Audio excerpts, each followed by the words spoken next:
এখানে টিউটোরিয়ালে কিছু সেটিংস আছে ইউটিউবের, সেই সেটিংস গুলো কিন্তু আপনি চ্যাট জিপিটির হেল্প নিয়ে করতে পারেন।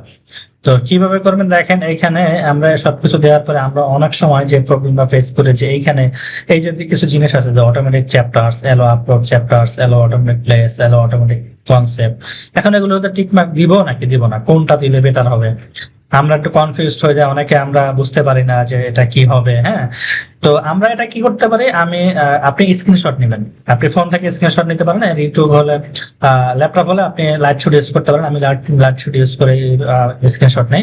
তা আমি এখানে লাইট শুট থেকে স্ক্রিনশট নিলাম, নিয়ে আমি কপি করলাম। হ্যাঁ, কপি করে আমি এখানে চ্যাট জিপিটি থেকে এটা পেস্ট করলাম। পেস্ট করার পরে আমি দিলাম যে এখানে কি দিব, আমি এখানে আহ, এখানে কোনটাতে টিক মার্ক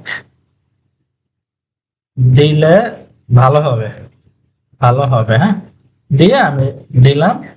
ও আমাকে কিন্তু দেখেন, ও এই আমি যে স্ক্রিনশটটা দিছি এটা অ্যানালাইসিস করবে। অ্যানালাইসিস করে আমাকে একটা একটা রেজাল্ট দিবে।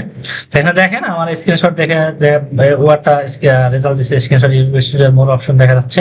তিনটিতে টিক চিহ্ন রাখা ভালো, এবং কি কি কারণে টিক চিহ্ন রাখা ভালো এখানে ও কিন্তু বলে দিছে। হ্যাঁ, তা আপনি এইভাবে আপনার ইউটিউবের যত খুঁটিনাটি বিষয়